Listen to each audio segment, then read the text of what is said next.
বিসমিল্লাহির রহমানির রহিম। আসসালামু আলাইকুম প্রিয় শিক্ষার্থীরা। আশা করছি পরম করুণাময় আল্লাহ তাআলার রহমতে তোমরা যে যেখানে আছো ভালো আছো। আজ আমি আমাদের প্রতিষ্ঠানের অনলাইন শিক্ষা কার্যক্রমের অংশ হিসেবে অষ্টম শ্রেণীর সাধারণ বিজ্ঞান পৃথিবী ও মহাকর্ষ এই অংশটি নিয়ে আলোচনা করছি। পূর্বের ক্লাসের ধারাবাহিকতায় আজকের শেষ অংশটি নিয়ে আলোচনা করব ইনশাআল্লাহ। লিফটে ও মহাশূন্যে ওজনের তারতম্য, ওজনহীনতা। প্রথমত ওজন কাকে বলে? কোনো বস্তুকে পৃথিবী তার কেন্দ্রের দিকে যে বলে আকর্ষণ করে সেই আকর্ষণ বলকেই বলা হয় মাধ্যাকর্ষণ বা ওজন, বা এটিকে অভিকর্ষ বল বলা হয়। এখন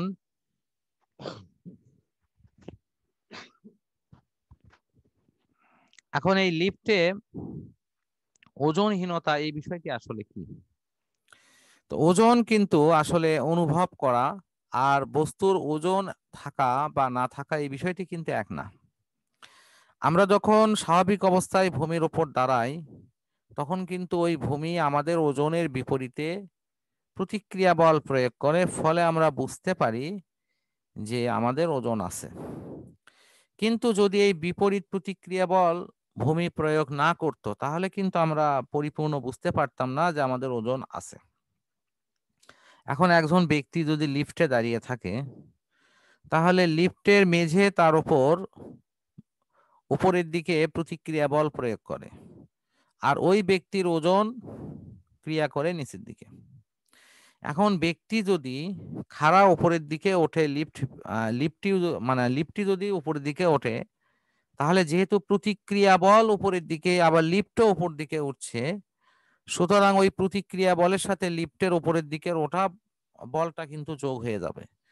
তখন ওই ব্যক্তির কাছে নিজেকে ভারী মনে হবে, তখন তার কাছে বড় মনে হবে তার ওজনটা ভারী ভারী হয়ে গেছে।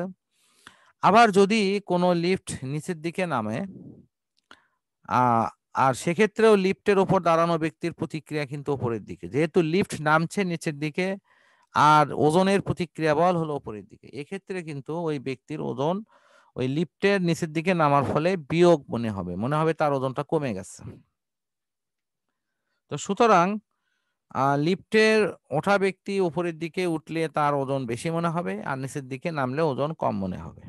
এখন যদি কোনো কারণে লিফটের রশ্মিটি ছিঁড়ে যায় দুর্ভাগ্যবশত, অথবা লিফট এমন একটা গতিতে নিচের দিকে নামছে যে তার ত্বরণের মান 9.8 মিটার পার সেকেন্ড, তাহলে কিন্তু এখানে ভিন্ন অবস্থা তৈরি হবে। সেক্ষেত্রে ঊর্ধ্বমুখী প্রতিক্রিয়া বল আর নিচের দিকের বল এই দুটো পরস্পর সমান হয়ে যাবে। ফলে দেখা যাবে যে সেই ব্যক্তির নিজেকে আর ওজন আছে এরকম মনে করবে না, সে তখন তুলার মতো ভাসতে থাকবে এবং এই অবস্থায় সে নিজেকে ওজনহীন মনে করবে, কারণ যেহেতু লিফটের মেঝেটি তখন তার উপর আর প্রতিক্রিয়া বল প্রয়োগ করবে না।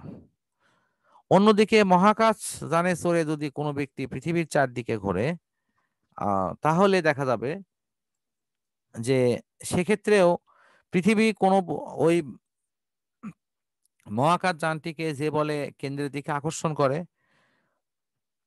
মহাকাশ যানটিও পৃথিবীর বাহির দিকে ঘোরার জন্য সে বহির্মুখী একটা বল লাভ করে। এই দুই বল পরস্পর সমান এবং বিপরীতমুখী হয়, কার্যত মহাকাশ যানের ওপর তেমন কোনো বল ক্রিয়া করে না। ফলে মহাকাশ যানে থাকা ওই ব্যক্তি এবং মহাকাশ যানের সমস্ত কিছুই ওজনহীন মনে হবে। তো আমরা বোর্ড শেয়ারের মধ্য দিয়ে বিষয়টি তোমাদের কাছে আরো সহজভাবে উপস্থাপন করব।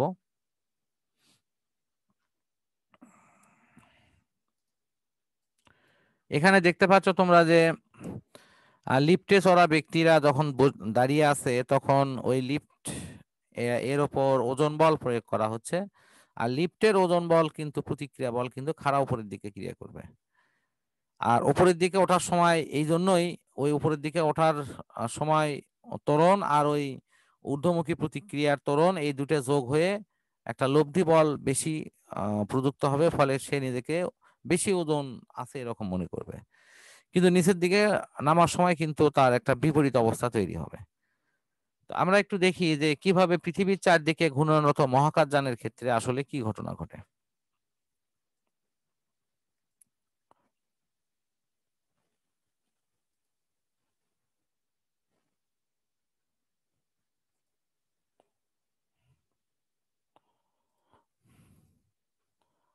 এটি হলো আমাদের পৃথিবী। এখন এই পৃথিবীর চারদিকে একটা নির্দিষ্ট কক্ষপথে কোন একটি মহাকাশযান চারদিকে রাউন্ড করছে।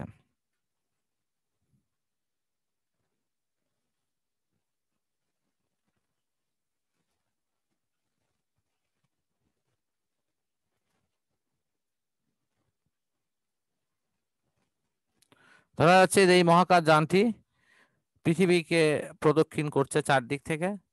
তো পৃথিবী একে তার অভিকর্ষ বল দ্বারা কেন্দ্রের দিকে টানছে, আবার এই বস্তুটি তোমার কেন্দ্রের বিপরীত দিকে আরেকটি বল এখানে প্রয়োগ করছে, ফলে এই এটা দুই দিক থেকে সমান বল প্রযুক্ত হওয়ায় এই মহাকাশযানের ওপর কার্যত কোনো আকর্ষণ বলই ক্রিয়া করবে না। ফলে মহাকাশযান এবং এর মধ্যে থাকা নভোচারীরা নিজেকে ওজনহীন মনে করবে। তো আশা করছি শিক্ষার্থী বন্ধুরা বিষয়টি তোমরা উপলব্ধি করতে পারছো।